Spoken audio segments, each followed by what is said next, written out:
Romanos capítulo 13, verso 1, Paulo diz assim: todos devem sujeitar-se às autoridades do governo, pois não há autoridade que não venha de Deus, e as que existem foram ordenadas por ele. Por isso, quem recusa sujeitar-se à autoridade opõe-se à ordem de Deus, e os que fazem trarão condenação sobre si mesmos. Porque os governantes não são motivo de temor para os que fazem o bem, mas sim para os que fazem o mal. Não queres temer a autoridade? Faz o bem e receberás o louvor dela. Porque ela é serva de Deus para o teu bem, mas se fizeres o mal, teme, pois não é sem razão que ela traz a espada, pois é serva de Deus e agente de punição, de ira contra quem pratica o mal. Olha, a autoridade, o governo, a autoridade é instrumento de Deus de punição para realmente reprimir e punir aquele que faz o mal. É o que diz a Escritura. Ele continua no verso 5. Por isso é necessário sujeitar-se a ela, não somente por causa da ira, mas também por causa da consciência. Por essa razão também pagais imposto, porque eles são servos de Deus para atenderem a isso. Dai a cada um o que lhe é devido, a quem tributo, tributo, a quem imposto, imposto, a quem temor, temor, e a quem honra, honra. Até aí, olha para cá, por favor. Aqui o que Paulo está dizendo, a aplicação direta e prática em relação a governos civis. Executivo, presidente, governador, prefeito de cidade. Esta é a aplicação correta, esta é a função a qual Paulo escreveu. É claro que o princípio nós podemos usar para toda e qualquer autoridade também, seja o marido dentro de casa, o pai de família e o pastor na igreja, que é onde eu vou aplicar mais em relação aqui. Mas o princípio direto Paulo escreveu em relação aos governos, né, civis. Esse foi o grande objetivo. Você sabe, o governo civil, nós temos vários modelos, né? Por exemplo, monarquia, aristocracia, democracia. E na igreja também há alguns tipos de governo, como episcopal, como o presbiteriano e como congregacional. Seriam basicamente aí os 3 tipos de governo. E episcopal é onde o pastor é basicamente o papa, só ele manda, ninguém mais dá pitaco de nada. Congregacional é aquele onde toda a congregação manda, é como se fosse a democracia, governo do povo. E o presbiteriano é como se fosse a aristocracia. A aristocracia é o governo de alguns, né, não todos, os representantes do povo em si. E nós acreditamos que sim, há um modelo mais bíblico, mais correto, mas ainda assim, cremos que em se tratando de governo de igreja, nós conseguimos conviver normalmente com pessoas que pensam diferentes de nós. Nós seguimos o modelo presbiteriano, onde o pastor não decide tudo sozinho e tudo que faz também não chama a congregação para decidir, o que são as igrejas congregacionais. Porque nós entendemos que dessa forma é mais difícil a igreja andar. Porque você imagina, vamos pintar a parede da igreja. Aí precisamos convocar uma assembleia para decidir que cor será a parede. Daí está lá, o Leandro gosta de amarelo, o Edivaldo gosta de azul, a Dina gosta de preto, e que cor que pinta? Daí você imagina, votação. Então nós acreditamos que o governo presbiteriano, que é onde alguns, né, governam, é o jeito mais fácil, até mesmo por conta do livro de Atos. Lembra Atos? Tinha o presbitério, encabeçado por Pedro, e então eles tomavam as decisões, e aquelas decisões eram espalhadas para todas as igrejas do Senhor. Nós, na Igreja Resgatária, assim funcionamos. Nós temos os presbitérios locais, cada igreja tem o seu presbitério, onde somos independentes uma da outra, e cada uma decide aquilo que faz por si só, não o pastor sozinho, não todo mundo, mas sim o presbitério. Não queremos que o episcopal é o mais correto, porque, meu irmão, a possibilidade de um só errar é muito grande. Como que é? Agora, quando há mais pessoas para tomarem uma decisão, ainda que todos possam errar, a possibilidade é bem menor. Então, por isso nós acreditamos nessa forma. Mas, independente disso, como eu disse, né? A monarquia no governo civil é o governo de um rei, a aristocracia de alguns, a democracia de todos. Mas se tem uma coisa que é abominável diante do Senhor é anarquia. O que é anarquia? É quando não há governo nenhum. Deus, ele repudia isso no mundo, e é óbvio, dentro da sua igreja também. E com base nisso, eu quero passar alguns princípios. Põe o primeiro ali, por favor, Samuel. Espero que tenha sido bem didático para os irmãos entenderem no começo. Primeiro, anarquia é pecado. Você vai ver Deus condenando veementemente a anarquia em toda a Escritura, onde não há governo nenhum. Tanto é que a Escritura diz assim, olha, houve uma época em que não havia rei em Israel e cada qual fazia o que achava mais reto. A consequência, destruição. Porque se não tem alguém que balize, alguém que diga, vamos para a direita ou vamos para a esquerda, a tendência é sempre virar bagunça. E, é claro, eu não estou dizendo que toda autoridade é aprovada por Deus. Se assim o dissesse, teríamos que falar que Hitler era alguém aprovado por Deus. Nem todo homem que está em posição de autoridade, ele é aprovado por Deus. Mas toda posição de autoridade, toda função de autoridade, é o que Paulo diz aqui. Toda autoridade provém de Deus. Então, a função dele em si, como eu falei, o pastor na igreja, o presidente, dirigindo o executivo federal, governadores, prefeitos, essas funções são de Deus. Não estou dizendo que, às vezes, um louco que esteja governando o nosso estado, o nosso país ou a nossa cidade, que todos eles são. Mas a função, toda ela é. E na esfera familiar, é de suma importância que eu e você venhamos a entender que há sim autoridades. O filho ele não pode falar de igual para igual com o pai. E isso por amor a ele. Não é porque fere o nosso ego. É porque a Escritura também ela coloca essa hierarquia no lar. A Escritura diz que o homem é o cabeça do lar. A mulher submissa, não no sentido de ser capaz, mas no sentido de estar sob a mesma missão. E os filhos vêm depois. Então, existe sim esta ordem. Eu falei para os irmãos, né? Eu vi esse tempo atrás uma moça com uma tatuagem escrito amor só de mãe. Amor só de mãe por quê? Porque os homens de hoje em dia têm sido um tanto quanto frouxos. E não têm amado a esposa do jeito que deveria amar. E então, essa questão da autoridade do marido tem se perdido. E a esposa não tem a referência como homem de Deus em casa. Então, ela pensa, não, porque a minha mãe é que me amava. Mas dentro do lar, sim, há essa esfera, seja na família, seja no governo, seja autoridades eclesiásticas. Eu sei que diante da igreja, muitos pensam assim, mas a Escritura diz que todos somos iguais diante do Senhor. Isso é verdade? Óbvio que é. Todos aqui, sem exceção, somos iguais em valor diante de Deus. Toda a alma aqui. Não tem uma mais valiosa que a outra. Não é porque eu sou pastor que eu valho mais do que os irmãos, de forma alguma. Mas ainda que nós tenhamos o mesmo valor diante do Senhor, nós exercemos funções diferentes. O governo civil é assim. O policial ele está na rua para quê? Para oprimir aquele que faz o mal, para punir aquele que faz o mal. Tanto é que não é isso que acontece. Às vezes você está lá no seu carro e de repente você vê o giroflex aceso e um comando. Você sabe, o documento está pago, está em dia, mas não dá aquela tremidinha por dentro? Ai, Senhor, será que ai, meu Deus. Por quê? Porque aquilo ali, você sabe, é o símbolo de uma autoridade para quê? Para que o mal não se perpetue, para que não se apodreça as coisas. Como eu falei, nós não temos problema nenhum em conviver com os irmãos que são episcopais. Achamos que não é o modelo mais ideal. Com os congregacionais. Mas não há possibilidade de se ter comunhão, se aceitar e se levar numa boa pessoas que são anarquistas. Pessoas que não se sujeitam a nada, pessoas que não se sujeitam a ninguém, que dizem, eu sou o dono do meu próprio nariz, ninguém pode falar nada para mim. Os desigrejados são exatamente dessa forma. Desigrejado é nada mais, nada menos que um anarquista.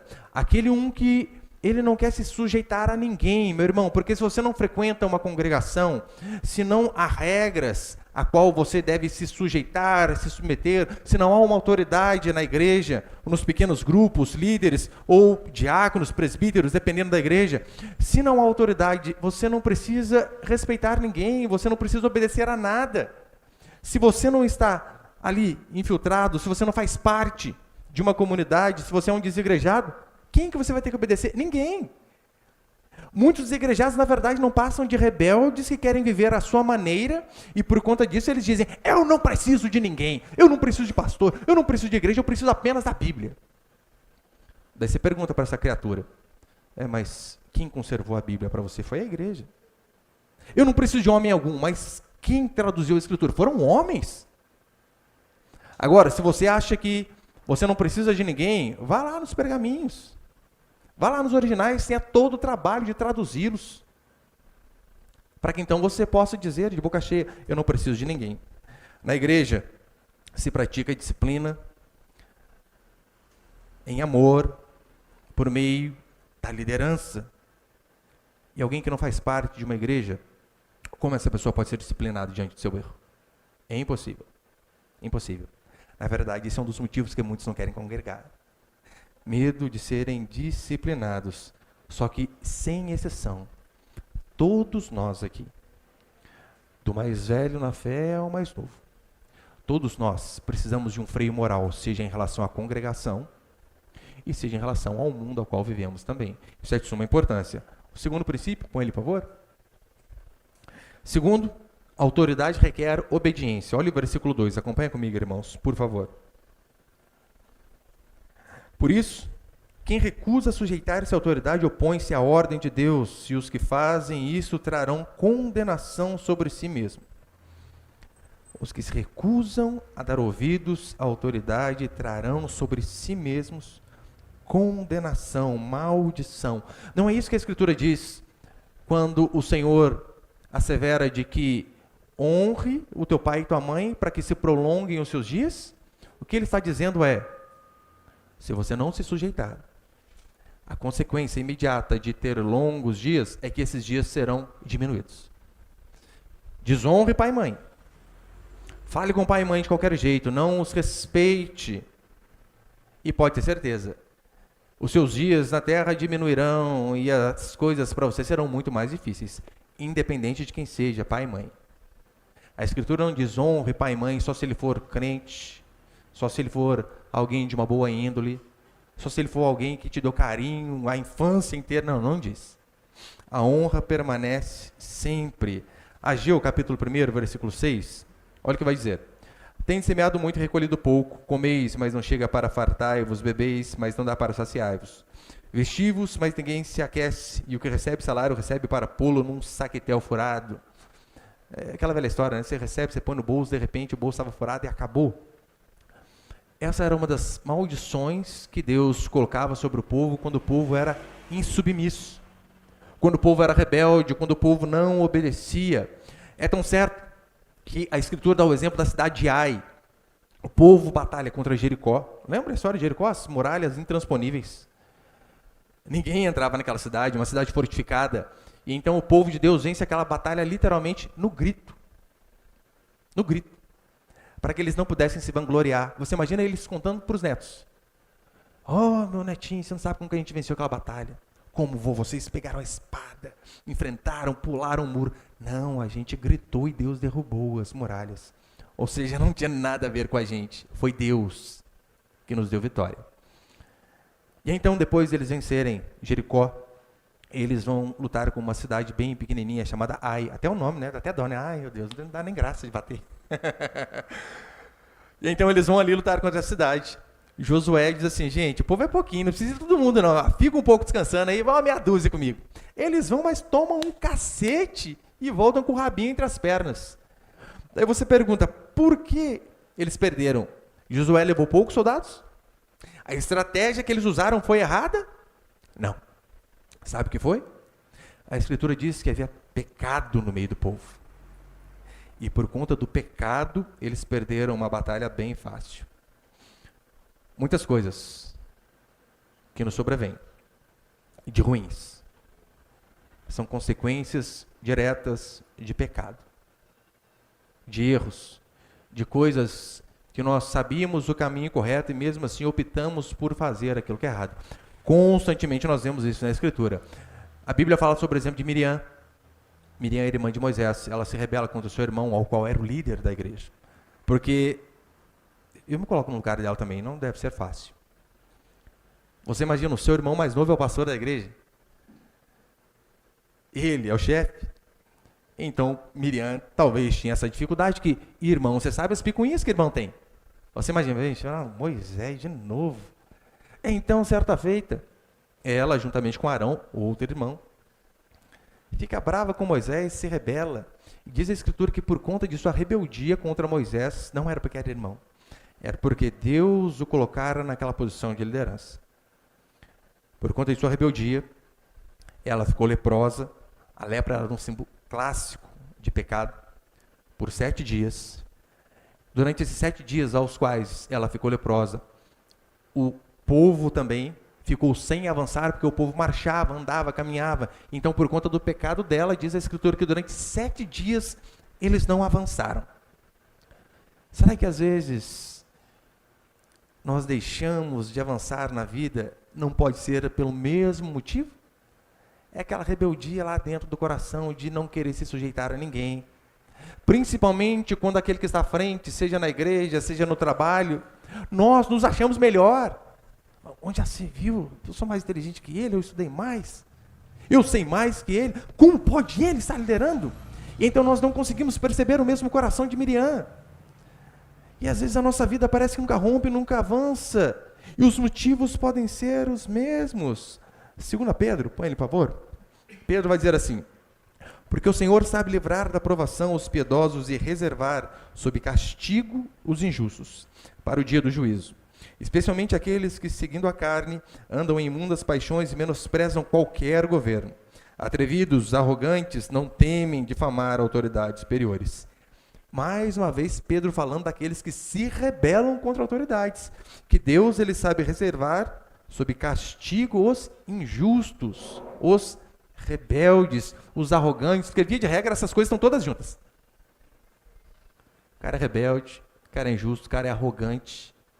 O arrogante ele não consegue ser submisso. Ele tem um sério problema com isso.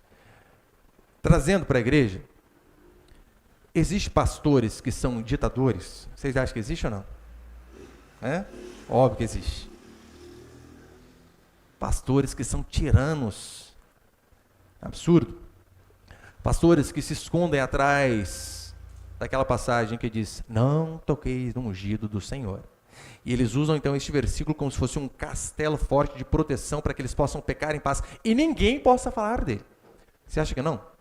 Uma vez eu ouvi numa conferência, o pastor dizia assim: porque uma vez o irmão chegou atrasado, eu fui e chamei a atenção dele. Só que depois eu cheguei atrasado. E o irmão veio falar comigo. E então eu disse assim a ele: querido, dos seus pecados cuido eu, dos meus cuida Deus. É um ditador, você não é? Cara, é inquestionável. Inquestionável. Então, existem esses pastores ditadores? Sim. Eles distorcem a Escritura para oprimir o povo, para subjugar o povo. Todavia, assim como existe também esses pastores que são ditadores, existem ovelhas que são extremamente rebeldes. Ovelhas que não querem se sujeitar a ninguém, que sempre se acham melhor de quem está ali à frente. A Escritura diz que nós devemos sim rejeitar o falso pastor. E então, elas, com base nessa premissa de rejeitar aquele que é falso, elas rejeitam a tudo. E chegam ao ponto de dizer que ninguém presta.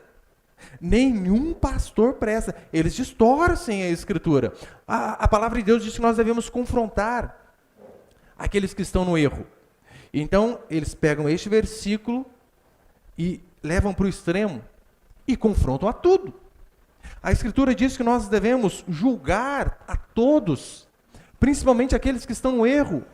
Só que a ovelha rebelde, ela costuma fazer o quê? Ela pega esta parte de julgar, que deve ser feita, e vira uma pessoa extremamente crítica, a ponto de procurar pelo em ovo, que nunca consegue achar uma igreja decente. Sempre há algum problema.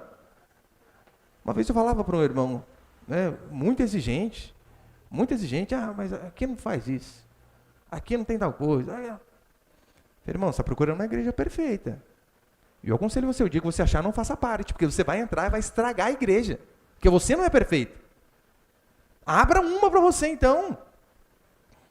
Como eu disse, eu não estou dizendo que nós não podemos fazer críticas pontuais em respeito, em amor. Você pode, deve fazer isso.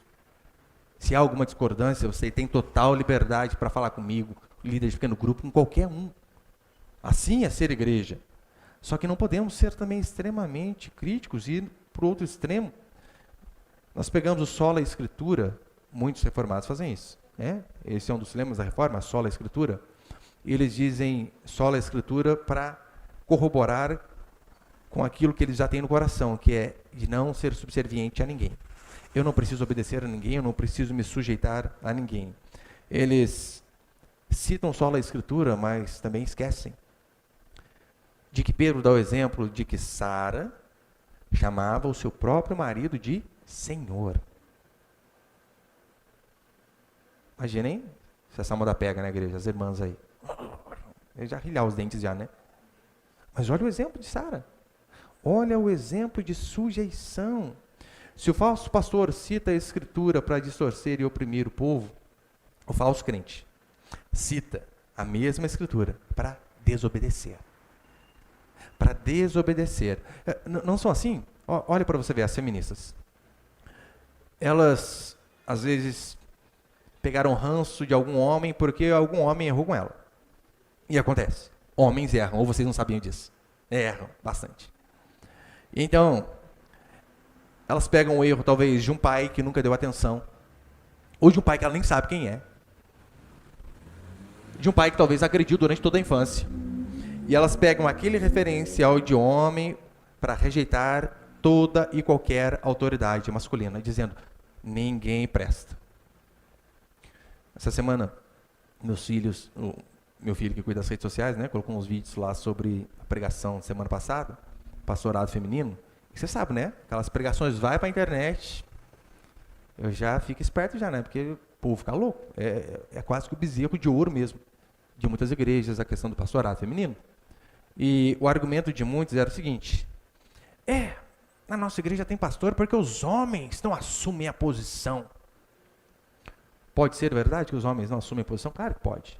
Hoje em dia, em se tratando de igreja, o que tem de homem frouxo é um absurdo. Homens que não conseguem governar a sua própria casa. Homens onde os cachorros têm mais medo da mulher do que do homem. O homem fica lá várias vezes, vai Rex, Rex, Rex, vai para dentro, Rex, Rex. A mulher, Rex, o cachorro já vai. Hoje em dia, para tristeza nossa, né? Eu acho que formou uma grande leva aí de homens bananas.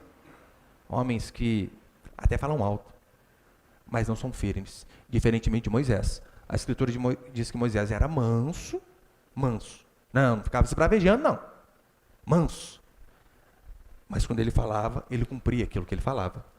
Então, elas argumentam da seguinte forma: olha, nós temos pastoras porque os homens não assumem a posição. Mas por que não fazer o correto, então? Por que não ensinar os homens que eles estão errando e para que eles possam voltar para o caminho correto e assumir a posição deles como líder, seja na casa ou seja na igreja? Mas elas não querem fazer isso. Sabe por quê? Elas têm um coração rebelde. Então, essa é a oportunidade para elas externarem tudo aquilo que já está dentro de seus próprios corações. A atitude de muitos cristãos não é inspirada no solo da Escritura. A atitude de muitos cristãos é inspirada no movimento esquerdista. E, é claro, deve haver respeito. Não apenas das pessoas para com o pastor, do pastor para com a igreja, com todos. Mas as autoridades nós devemos respeitar, devemos nos sujeitar. E eu louvo a Deus, né? Aqui os irmãos, eu acho que a maioria. E eu sou novo. Acho que eu estou na média, né? 36 anos, mas eu sou novo. Os irmãos aqui, a maioria, tudo me chama de Senhor. Maioria. Eu não estou dizendo que tem que chamar, não há problema nenhum chamar, não faço questão disso. Mas chamam por causa do respeito mesmo, né? Por conta que acreditam que a Escritura diz que nós devemos honrar e respeitar, e por conta disso eu vejo que os irmãos realmente são submissos. O problema é que tem muitos pastores que eles amam tanto a questão do título, que eles não aceitam de forma nenhuma serem chamados pelo nome. Onde já se viu? Eu já vi pastores que quando você chama pelo nome, ele não responde. Onde? O quê? Rafael. Não tem nenhum Rafael aqui não. Olha, uma vez eu estava no quartel e um amigo meu falou que ele estava tendo uma confraternização lá do setor dele e o coronel era comandante lá do setor e eles estão lá, né, fora do quartel, paisana, né, roupa civil, E esse soldado aí chegou lá no coronel e disse: "Ô coronel, estamos aqui, né, fora do quartel, uma confraternização. Acho que não tem problema nenhum chamar o senhor pelo nome, tem?" O coronel falou: "Não, o que é isso? Pode chamar até pelo apelido." "É mesmo? E qual que é o apelido do senhor?" "Coronel. Pode chamar pelo meu apelido. Pode me chamar." Tem pessoas que não aceitam mais de forma nenhuma. Agora, se em relação à igreja, há muitos que arrogam para si os títulos de apóstolo. Hoje em dia você sabe que está subindo, né? Tem apóstolo, tem pai apóstolo, patriarca. E parece que o que era patriarca foi ungido rei. Preciso confirmar certinho lá, né? Eu li em alguns sites isso daí. Eu não vou falar que é o René Terra Nova, senão você vai pesquisar no Google lá, né? Então, enquanto muitos arrogam esse título para si, o que nós fazemos? Nós não aceitaremos nem mesmo sermos chamados de presbítero ou pastor, o que é um título de designação bíblica, né? São termos intercambiáveis, presbítero e pastor ali, a mesma função, ou até mesmo bispo, não há problema nenhum em relação a isso. Como eu disse, algumas pessoas, elas pegam Mateus 23 e dizem assim: "A ninguém chameis mestre", para dizer, não, aqui é todo mundo irmão. Como eu falei, todos somos irmãos, com certeza. Só que se esquecem de outros exemplos, onde Sara, como eu citei, chamava o seu marido de Senhor. E nós vemos o respeito de irmãos para com aquele que era líder da igreja. Agora, como que nós conseguimos conciliar essas coisas? Já estou encerrando. Como que nós conseguimos conciliar essas coisas? Mateus 23, ele não está proibindo, de forma alguma, as designações de pastor, presbítero ou afins. Porque Paulo, constantemente, ele se apresenta para os irmãos, sabe como? Paulo, apóstolo. Lê as epístolas para você ver. A maioria delas, acho que com exceção de Filipenses e mais uma ou duas, Paulo se apresenta assim: Paulo, apóstolo, não da parte de homens, mas da parte de Deus. Paulo, ele mesmo diz qual era o título dele. Paulo, ele chega diante dos coríntios e defende o seu apostolado. Paulo começa a discussão dizendo assim: vocês se dizem apóstolos? Eu sou muito mais. Então ele começa a dizer o currículo dele. Ele começa a mostrar: eu sou um apóstolo de verdade. 1 Coríntios, eu coloquei ele, põe ele, por favor. 1 Coríntios, capítulo 4, versículo 15. Olha o que Paulo vai dizer.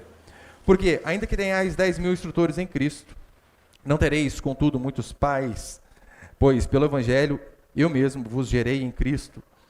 Ele era apóstolo, e ele está dizendo aqui: olha, eu sou um pai espiritual para vocês, porque a igreja foi gerada por conta do meu trabalho. Ele diz a mesma coisa de Timóteo. Timóteo, para mim, é como se fosse um filho na fé. Ele defende a sua autoridade apostólica. Nós vemos a Escritura, Lucas chamando Teófilo de excelentíssimo. Olha o respeito por conta, né, do título que a pessoa tinha. Paulo chama Festo de excelentíssimo. Qual o problema? Né? Então, essas pessoas que dizem: todo mundo igual. Na verdade, ela quer uma brechinha ali para ser um anarquista, para fazer o que ela quer. O que a Escritura condena são líderes que amam títulos e pessoas que amam idolatrar esses homens que têm títulos. Ora, isso aí é execrável diante do Senhor. Pessoas que amam os títulos. Agora, Mateus 23, ele serve para lembrar o líder de que a sua posição de liderança é nada mais, nada menos do que uma posição para servir melhor as pessoas. Porque essa é a função do líder. Não foi isso que Jesus nos ensinou? A quem mais é dado, mais é cobrado, e nós estamos aqui para servir. Essa é a grande função. E em contrapartida, 1 Pedro, quando diz que Sara chamava Abraão de Senhor, é para mostrar que as ovelhas também precisam aprender a se submeter e a se sujeitar àqueles homens ao qual Deus tem levantado em suas igrejas. Só que eu sei que você pode pensar assim: pastor, mas os homens são falhos. Isso é verdade? Claro que é, óbvio que é verdade. A Escritura cita vários exemplos de homens que erraram e erraram de forma absurda. Olha o exemplo de Moisés. Você imagina o seguinte: eu sou solteiro, sou ilustração, tá? Então, muito bem casado. Eu sou solteiro lá e... tá aqui, né? Daí, então, um dia você vê o pastor da igreja que é solteiro chegar aqui com a mulher alta, com um saltão desse tamanho. Você olha assim, umas tatuajonas, tô louca.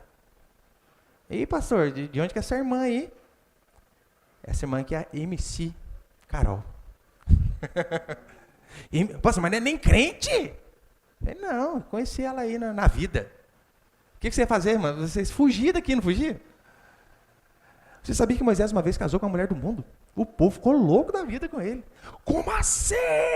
Onde já se viu? O povo ficou bravo. E com razão. A Escritura diz a respeito de Noé. Noé também era líder lá, gente.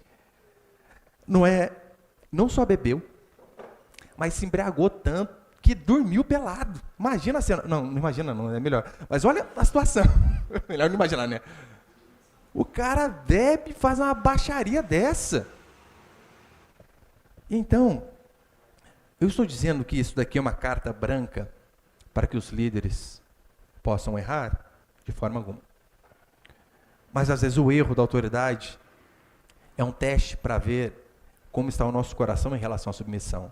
O que a gente faz diante de um erro desse? Sai contando para todo mundo? Megafone? Nossa, você não sabe o que aconteceu na igreja. Senta aí, a fofoca gospel para você aqui agora. Lembra o exemplo de Noé? Noé bebe. E então, seus 3 filhos ficam sabendo. Diz a Escritura que Cão, ou não, do filho também, né? Cão, tem que ser do cão. Ele vê o pai bêbado, embriagado, e sai contando para todo mundo. Fala, gente do céu, vocês não sabem o que o velho aprontou. Essa velhinha se superou e sai contando para os outros a respeito do erro do pai. Claro que o pai dele estava errado. Todavia, Sem e Jafé, eles pegam um lençol, um manto, um pano, e eles vão de costas para o pai, para não ver a nudez do pai, cobrem o pai. Depois, então, Noé acorda, descobre a burrada que fez e pergunta o que tinha acontecido. E ele descobre o que esses 2 filhos fizeram e descobre o que Cão fez. Diz a Escritura que mesmo ele estando errado, ele amaldiçoa Cão e diz, você vai ser servo dos servos dos seus irmãos. E mesmo aquele homem tendo errado, Deus pune o filho dele por expor aqueles erros. Oh, sério isso? Muito sério. É claro que Deus depois resolveu o problema dele com Noé. Não estou dizendo que o líder ficou impune. Claro que não. Mas ele resolveu o problema depois. Eu coloquei 1 Pedro ali, põe por favor. Tem ali? Ah, 2 Pedro? Pense bem. Você como pai, eu não preciso ser profeta para saber que você já errou com seu filho. Quem é pai aqui já errou com o filho? Já, né? Todo mundo já errou, né? O que você faz quando você erra com seu filho? Se o filho outro dia fala para você, você não tem mais autoridade sobre minha vida, você errou. Acabou. É isso que acontece? Você perde toda a autoridade? Ou não? Não. Você pede perdão e se esforça para continuar fazendo o que é correto, mas a autoridade permanece. Agora, você reparou que em relação às vezes ao erro do pastor, as ovelhas são extremamente exigentes? Elas querem um pastor, meu irmão, perfeito, que não erra em absolutamente nada. Só que elas se esquecem que para elas exigirem um pastor perfeito, ora, precisam ser ovelhas perfeitas também. E não são. 1 Pedro 2 vai dizer assim, servos, sede submissos com todo temor ao vosso Senhor, não somente se for bom e cordato, mas também ao perverso. Ou seja, sejam submissos ao seu Senhor, ao patrão, mas também aquele patrão carne de pescoço que é ímpio. Ele mandou vou fazer algo que não vai contra a palavra de Deus, submeta-se, sujeite-se, obedeça-o, é isso que a Escritura diz, e nada mais define um cristão do que uma obediência humilde, mesmo quando ele é contrariado. É tão certo que Paulo, certa vez ele fica bravo, ele estava sendo julgado, e julgado de forma injusta. Então olha o que acontece. Você imagina Paulo xingando alguém? A Escritura diz que Paulo xingou, quebrou o pau. Começaram a julgar Paulo de forma injusta, então ele xinga o homem. O seu, olha o palavrão de Paulo, seu branquelo. Exatamente, foi isso que Paulo falou, né? Paulo é um gentleman até para xingar, né? A expressão é a parede branqueada que ele usa. Quando ele vai xingar alguém, xinga disso, né? Branquelo. E então, as pessoas dizem para ele, você sabe com quem você está falando, Paulo? Põe ele, por favor. E olha o que vai dizer Atos 23:5. Respondeu Paulo, não sabia, irmãos, que ele é sumo sacerdote, porque está escrito, não falarás mal de uma autoridade do teu povo. A hora que Paulo descobre que era uma autoridade a qual ele tinha xingado, gente, desculpa, eu não estou dizendo que nós não podemos falar verdades quando autoridades erram, seja presidente, governador, qualquer um. A diferença é que uma coisa é você xingar a pessoa por xingar, por conta de um defeito físico, moral ou alguma coisa assim. Agora, é necessário que nós venhamos a protestar também como... A gente vai aceitar tudo que o governador Dória impõe aí? A gente vai ficar louco, né? Não dá. Tá lá o Lula roubando todo mundo. Ele está, sim senhor, sim senhor. Não, nós temos que protestar por conta disso. Só que da forma correta e sendo justo. Paulo, quando ele viu que ele xingou apenas por xingar, e era uma autoridade, na hora ele se desculpa. A frase que muitos usam é o seguinte: olha, o que importa é obedecer a Deus. E eles usam isso aí para dizer que eles não precisam obedecer a ninguém, sendo que isso é um absurdo. E terceiro, para encerrar, põe ali, por favor. Terceiro, autoridade para repreensão que gera temor. E repare, muitos, eles adoram aquele Jesus Cristo que vira a mesa dos cambistas. Dizem assim, tá vendo? É assim que a gente tem que fazer. Ah! Mas eles se esquecem também daquele Jesus que foi submisso aos seus pais. E daquele Jesus que soube ir mudo ao matadouro. E terceiro, que nós temos autoridade para repreensão que gera temor. Percebeu que aqui Paulo diz assim, olha, não é sem motivo que a autoridade traz a espada. Espada por conta do tempo em que foi escrita. Hoje seria mais ou menos o seguinte, em se falando de governo civil, poderíamos parafrasear o versículo da seguinte forma: não é sem motivo que o policial traz a ponto 40. Para quê? Para julgar. A autoridade é Deus julgando através daquelas pessoas ali. Porque, convenhamos, se não há limites numa igreja e numa sociedade, a anarquia impera. Crie seus filhos sem limites. E você verá o monstro que você vai criar. Crie. Nunca diga não. Porque os psicólogos dizem isso, né? Não diga muitos não, seus filhos, porque ele vai crescer. Ai, meu Deus do céu, crescer é uma criança muito negativa. Gente, tem 10 mandamentos, 8 começa com não, e você não pode falar não pro seu bebezinho. Não pode. Porque ficar triste, tadinho dele, né? É tadinho de você.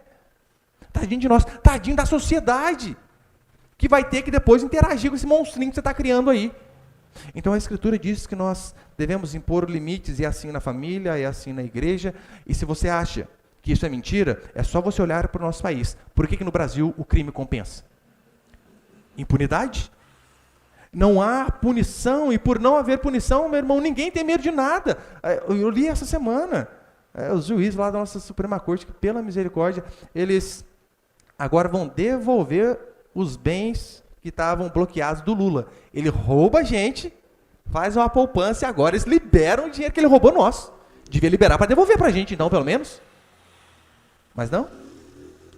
O que impedirá a desgraça de nossas famílias, na nossa sociedade, chama-se um freio moral. E esse freio moral, para encerrar, ele vem através da autoridade a qual Deus institui. Nós cremos aqui também que o pastor se submete. Sim, óbvio, como eu falei. Eu tenho presbitério ao qual eu me submeto. Eu não posso fazer aqui o que eu quero, eu não faço o que eu quero. As decisões maiores da igreja, eu nunca tomo decisão sozinho. Sempre consulto, né? Líderes de pequeno grupo, irmãos mais antigos, porque o pastor também é sujeito à autoridade. Todavia, a autoridade na igreja, ela serve para disciplinar quando necessário for, para desligar quando necessário for. Eu falei para os irmãos, né? Puxa, é uma experiência terrível. Até agora tivemos que fazer isso só uma vez, né? Desligar compulsoriamente uma pessoa. Oh, mas foi muito difícil. E você acha que eu tomei essa decisão sozinha? É ruim, hein? Porque a Escritura é clara em Mateus, lembra? Se teu irmão pecar contra ti, vai arguí-lo entre ti e ele só. Fulano está no erro? Conversa. Não ouviu? Chama 2 ou 3 testemunhas, vai e conversa. Ainda assim a pessoa permaneceu irredutível, leva-o à igreja. Permaneceu irredutível, considera-o como gentil e publicano, ou seja, não é nem povo de Deus mais, coloque-o para fora. E a Escritura diz que aquilo que nós ligarmos na terra também terá sido ligado no céu. Então saiba disso, a autoridade é para o nosso bem. Se você faz o que é correto, Paulo diz, não há por que temer. E quando há falta de autoridade, a desgraça é que impera. Olha os lares, onde homens não assumem as suas posições. Já vi inúmeras pesquisas dizendo que filhos que não têm uma liderança masculina no lar são mais propensos a tirarem notas baixas na escola, a se envolverem com drogas, a irem para a criminalidade. Porque o nosso desenvolvimento, o desenvolvimento dos nossos filhos, o nosso como cristão no corpo de Cristo, está atrelado ao respeito às autoridades. Portanto, tome cuidado com pessoas que vivem falando mal de autoridade. Fique com o pé atrás com pessoas que não conseguem tratar bem nem os pais. É o que eu falo para os meus filhos sempre, né? Encerrando mesmo. Eu falo para eles, olha, quando vocês forem, quando chegar para vocês a hora de casar, uma dica super valiosa que o pai dá para vocês é: olhe, analise como a futura esposa trata os pais. Repare como eles tratam os pais na igreja, como ela trata os pais em casa. Porque se essa moça não consegue se sujeitar aos pais que colocaram ela no mundo, não vai se sujeitar a vocês. Não vai. Você precisa olhar para essas coisas. E da mesma forma em relação à igreja. Se o seu pastor, a sua liderança é submisso à palavra de Deus, vocês também, como ovelhas, devem se sujeitar à liderança, porque são homens que Deus tem colocado para governar a sua igreja. Amém, meus irmãos?